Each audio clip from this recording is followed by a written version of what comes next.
Hello, my YouTube family. I welcome you all to your very own channel, Next Gen Teachers. हमारा CDP का syllabus complete हो गया था, तो आज हम पेपर 2 यानी कि कंटेम्प्रेरी इंडिया एंड एजुकेशन पढ़ना स्टार्ट कर रहे हैं। तो आज का जो पहला क्वेश्चन है वो है discuss the concurrent status of education in Indian constitution. अब इंडियन कॉन्स्टिट्यूशन के अंदर कॉन्करेंट स्टेटस जो है वो क्या है? The status of education in the Indian constitutional system changed significantly after the 42nd Amendment to the Constitution of India in 1976. अब education system के लिए इंडियन एजुकेशन सिस्टम के अंदर कॉन्स्टिट्यूशन के अंदर कुछ ऐसे आर्टिकल्स थे जो कि स्टेट अलग अलग स्टेट्स को जो है अलग अलग डिसीजंस बनाने पर उनको अधिकार देते थे, लेकिन कॉन्करेंट स्टेटस के अंदर जो है सेंट्रल और स्टेट दोनों को साथ मिलकर साथ काम करके जो है यूनिफॉर्मिटी सिखाना और यूनिफॉर्मिटी से जो है एजुकेशनल सिस्टम को चलाने के लिए ये अमेंडमेंट की गई थी, जो कि 42nd अमेंडमेंट थी 1976 में। Before this amendment, education was mainly a state subject, but after the amendment it was placed in the concurrent list, meaning both the central government and state governments can make laws related to education. पहले हर एक state जो थी वो अपने अपने accordingly अपने state के according education के लॉज बनाती थी, लेकिन 42nd अमेंडमेंट के बाद में जब से ये कॉन्करेंट लिस्ट आई तब से जो है सेंटर और स्टेट दोनों मिलके काम करने लगे ताकि हर एक स्टेट के अंदर जो है एक जैसी पढ़ाई हो। Meaning of concurrent status in the Constitution of India, legislative powers are divided into 3 lists. In the 7th schedule of the Constitution of India, 7th schedule के अंदर जो है लेजिस्लेटिव की पावर जो है वो 3 लिस्ट के अंदर डिवाइड हुई। पहली थी union list, only the central government can make laws. State list के अंदर only state government can make laws, लेकिन कॉन्करेंट लिस्ट के अंदर both central and state government can make laws. When education was moved to the concurrent list, it meant that both levels of government share responsibility for educational planning, policies and legislation. अब पहले जो है हमारी state के लोग जो हैं, state की जो गवर्नमेंट थी वो एजुकेशन के लिए लॉ बनाती थी, सेंटर की जो गवर्नमेंट है वो अलग लॉज बनाती थी, लेकिन कॉन्करेंट लिस्ट के बाद में दोनों को सेम पेज पर होके काम करने के लिए जो है इनको प्रोत्साहित किया गया, जो कि 42nd अमेंडमेंट के बाद हुआ। Education before the 42nd amendment, 42nd amendment के पहले जो है वो एजुकेशन कैसी होती थी? Before 1976 education was mainly included in the state list. Each state design its own education policies. पहले जो है हर एक स्टेट अपनी अलग पॉलिसीज जो है वो जारी करती थी। The central government had limited authority in education. Central government की बहुत कम जो है अथॉरिटी होती थी इन एजुकेशनल पॉलिसीज के अंदर। Educational standards and policies varied widely from state to state. अब हर एक स्टेट का जो है अपना अलग से पॉलिसीज बनने लग गई, तो हर एक स्टेट के अंदर बहुत ज़्यादा एजुकेशनल डिफरेंसेस आने लगे। This system sometimes created lack of uniformity in educational development across India. तो अब बिफोर 42nd अमेंडमेंट जो है स्टेट ही अपने सारे पॉलिसीज बनाती थी, तो अलग अलग स्टेट अलग अलग पॉलिसीज बनाती थी। सेंट्रल गवर्नमेंट का बहुत कम इसके अंदर योगदान होता था, लेकिन और उसी की वजह से जो है लैक ऑफ यूनिफॉर्मिटी होने लगी एजुकेशन के अंदर, तो एक स्टेट से पढ़ा हुआ बच्चा जो है दूसरी स्टेट में जाकर के जॉब अप्लाई करने में बहुत प्रॉब्लमेटिक फील करता था, क्योंकि हर एक स्टेट की अलग अलग पॉलिसीज थी। अब after 42nd amendment, the 42nd amendment transferred education from the state list to the concurrent list। अब स्टेट लिस्ट से उठा के जो है एजुकेशन को कॉन्करेंट लिस्ट में डाल दिया गया।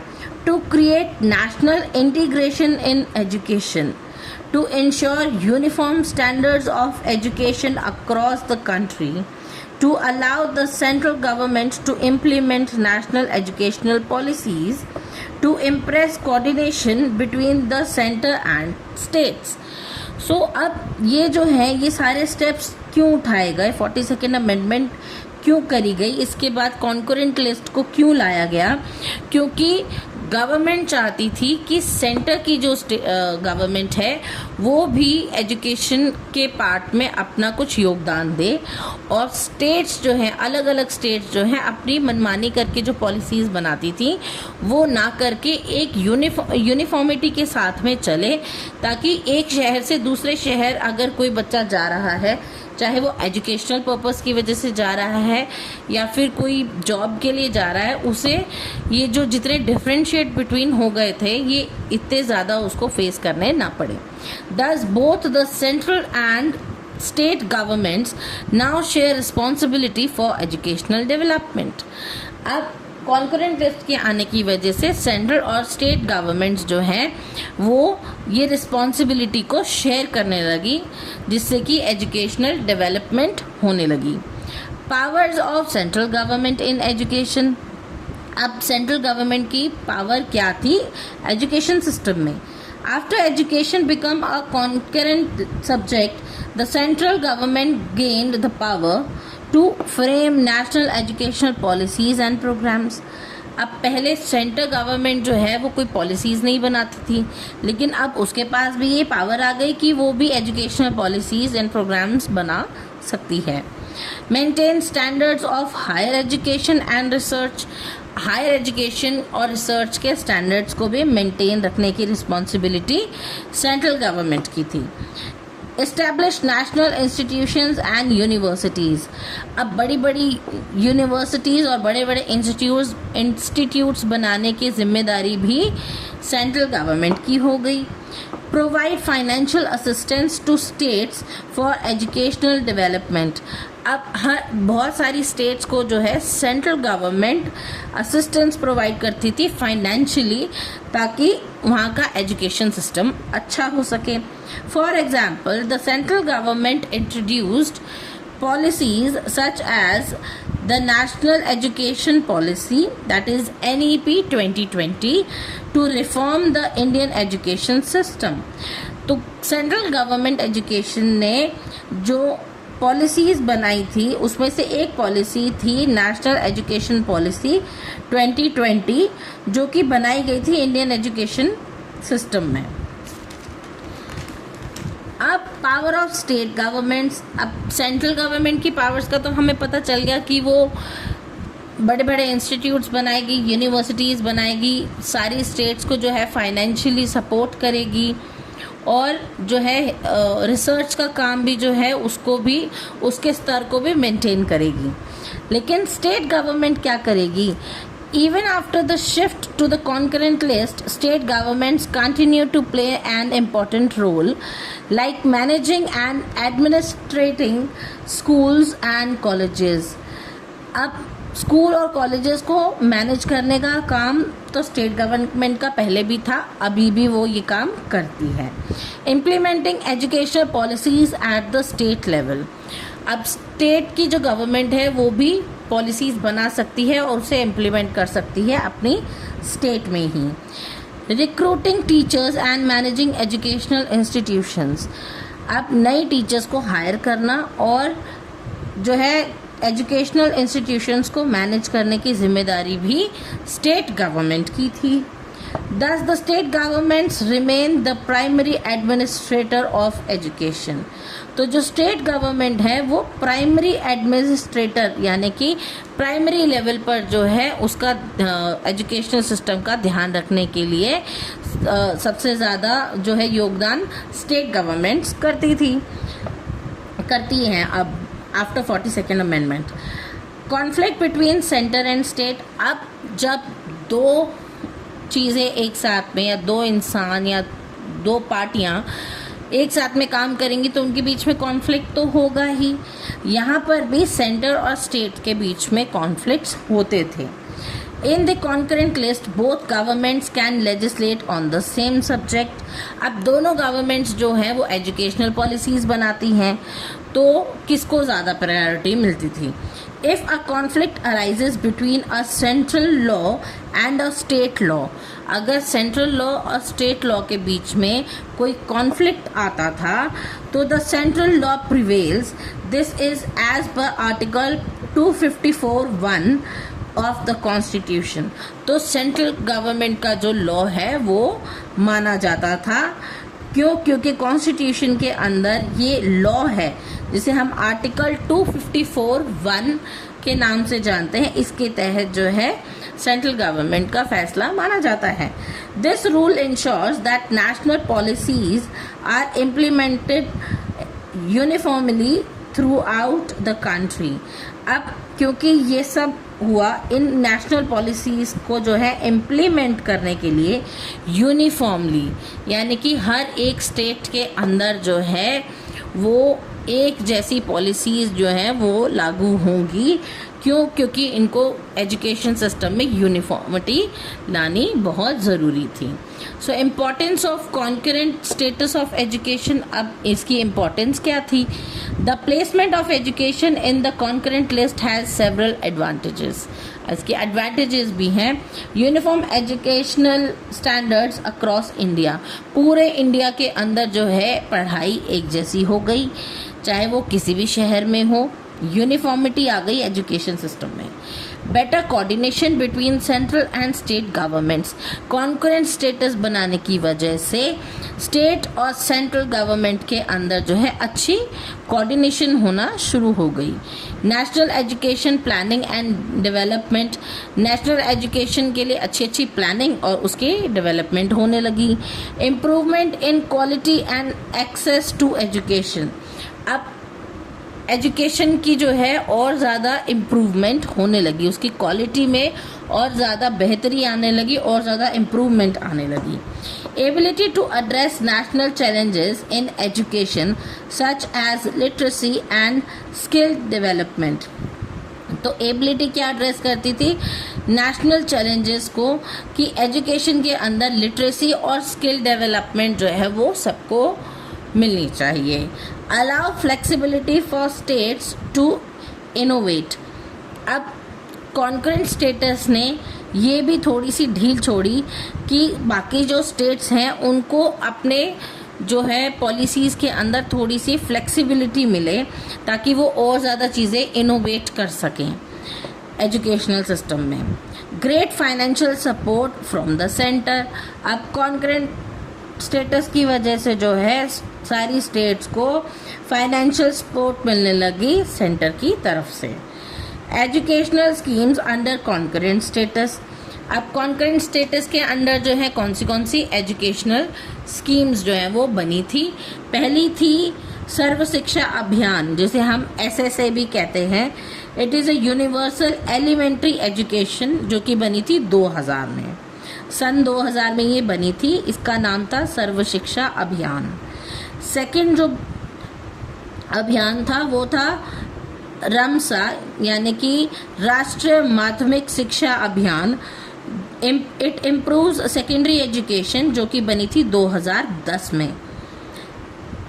थर्ड था समग्र शिक्षा अभियान, जो कि स्कूल एजुकेशन रिफॉर्म के लिए बनी थी। फोर्थ थी मिड डे मील स्कीम, जो कि बच्चों के न्यूट्रिशन को और उनके अटेंडेंस को इम्प्रूव करने के लिए बनी थी। तो अब ये कॉन्करेंट स्टेटस के अंदर जो है पॉलिसीज़ जो बनी थी ये वो थी। और थी RTE एक्ट जो कि बना था 2009 में, जो कि फंडामेंटल राइट टू एजुकेशन था कि हर एक बच्चे को पढ़ाई का अधिकार है। नेक्स्ट है NEP 2020 जो कि है national education policy comprehensive educational reform for successful educational development both governments must work together. अब कॉन्करेंट लिस्ट के अकॉर्डिंगली सक्सेसफुल एजुकेशन के लिए जो है दोनों गवर्नमेंट, सेंट्रल और स्टेट गवर्नमेंट को जो है एक साथ मिलकर काम करना था। किन मुद्दों पर? प्लानिंग करनी थी, मॉनिटरिंग करनी थी, फंडिंग करनी थी, ट्रेनिंग करनी थी, रिसर्च करनी थी और करिकुलम डिज़ाइन करना था। तो अब स्टेट और सेंट्रल दोनों मिलके एजुकेशन सिस्टम को अच्छा बेहतर बनाने के लिए प्लानिंग करते, उसको मॉनिटर करते कि क्या काम हो रहा है क्या नहीं हो रहा। सेंट्रल गवर्नमेंट जो है वो सारी स्टेट्स को फंडिंग प्रोवाइड करती, अच्छी टीचर्स को ट्रेनिंग प्रोवाइड करती, रिसर्च वर्क को इम्पोर्टेंस दी जाती और करिकुलम भी बच्चों के अकॉर्डिंगली डिज़ाइन किया जाता। सो इसका कंक्लूजन है the concurrent status of education in the constitution of India reflects the importance of education for national development. अब कॉन्करेंट स्टेटस जो है एजुकेशन का वो क्या रिफ्लेक्ट करता है? इंडिया के अंदर एजुकेशन की importance on a national development, national पूरे नेशन के अंदर जो है एजुकेशन की बेहतरी के लिए कॉन्करेंट स्टेटस काम करता था। By allowing both the central and state government to participate in educational policy and administration, the system ensures cooperation, uniform standards and balanced development of education across the country। तो concurrent status of education क्या करता था? Central और state government दोनों के अंदर corporation करने का काम करता था, दोनों के यूनिफॉर्म स्टैंडर्ड्स और balanced development of education across the country के लिए ये बहुत बड़ा रोल प्ले करता था। The shift of education to the concurrent list through the 42nd constitutional amendment which has happened in 1976 strengthened the role of the central government while maintaining the administrative importance of the state। अब जो education shift हुआ था concurrent list के ऊपर state list से, जो कि 42nd constitutional amendment की वजह से हुआ था, उसने सेंट्रल गवर्नमेंट को और ज़्यादा स्ट्रेंथन किया, उसका और ज़्यादा इनिशिएट करने के लिए जो है प्रोत्साहित किया और जो है स्टेट गवर्नमेंट का भी जो है इम्पोर्टेंस बरकरार रखा। तो ये था आपका आज का टॉपिक। आई होप आपको समझ आया होगा। अगर आपको मेरी वीडियोस अच्छी लगती हैं तो please do like, share, comment and don't forget to subscribe my channel। तब तक के लिए थैंक यू।